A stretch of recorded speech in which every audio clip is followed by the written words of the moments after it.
La montagne entre nous, aux éditions Sarbacane, de Marcel Chorijean et de Jeanne Sterckers. C'est une première BD.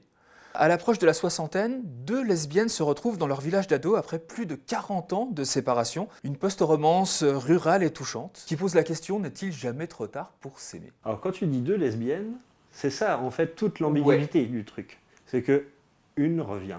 Et donc elle a la soixantaine, sa mère est complètement aphasique. Oui. Il va falloir qu'elle la mette en maison de retraite. Et elle revient dans son village natal, elle qui a construit toute sa vie à Paris, à l'occasion de l'enterrement du mari de sa meilleure amie. Oui. Enfin, meilleure amie, voire un peu plus. Oui, c'est ça. Mais justement, tu disais lesbienne, il y a toute cette ambiguïté.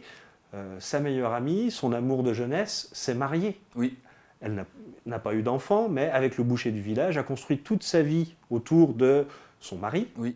Est restée dans son coin reculé. Alors reculé, c'est pas péjoratif, mais moi j'imagine ça dans la campagne, dans un petit village de montagne. Hein, c'est les Alpes, ça peut être le Jura, ça peut être les Vosges. Je mettrais ma bille sur les Alpes quand même, mais il y a un côté, la trajectoire de vie. Oui. Voilà. En fait, tout part d'un non-dit à l'adolescence et 40 ans après, les conséquences. D'un non-dit où elles devaient peut-être partir ensemble, je ne veux pas trop en dévoiler, mais, Pourquoi ça mais ne s'est voilà, pas fait et ça ne s'est pas fait. Et la ça ne s'est rancune. pas fait par rapport au poids aussi de ce que pouvait représenter un amour homosexuel il y a 40 ans, parce que c'était quand même quelque chose. Voilà. On peut rappeler que l'homosexualité était un délit encore il y a 40 ans, donc c'était très très chaud à Voilà. l'époque. Et le poids de la rancune accumulée au fur et à mesure des années aussi. Cet amour-haine qu'on a finalement qui est si proche l'un de l'autre sur ces deux sentiments. Et en même temps, oui, il y a ce phénomène d'attraction, rejet, qui est vraiment fait de façon très délicate et très subtile.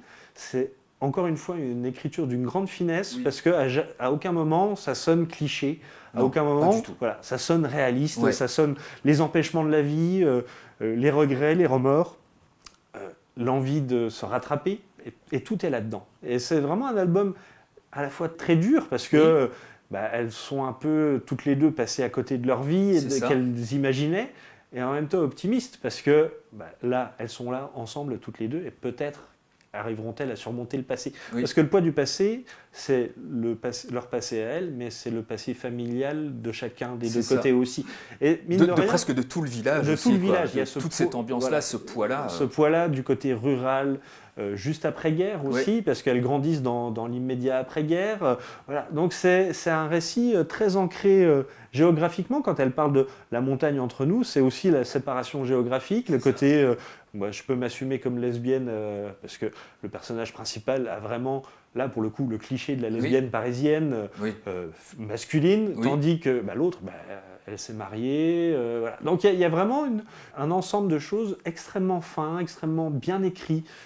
Et puis le dessin. Alors le dessin, Jeanne Sterckers parvient à illustrer cette histoire pleine de sensibilité avec des couleurs directes, au feutre, à l'alcool, vraiment, qui allie les scènes passées et présentes avec la même puissance, voilà, avec des cases silencieuses. C'est vraiment bien fichu. Et pour une première BD, j'aimerais bien lire plus de bonnes premières BD comme ça. C'est une romance de fan mûr dans un contexte où l'homophobie empêche la sérénité d'une relation. C'est une BD qui a fait vraiment chavirer mon cœur en ce début d'année, donc on vous la conseille vraiment. Ça s'appelle La montagne entre nous, aux éditions Sarbacane.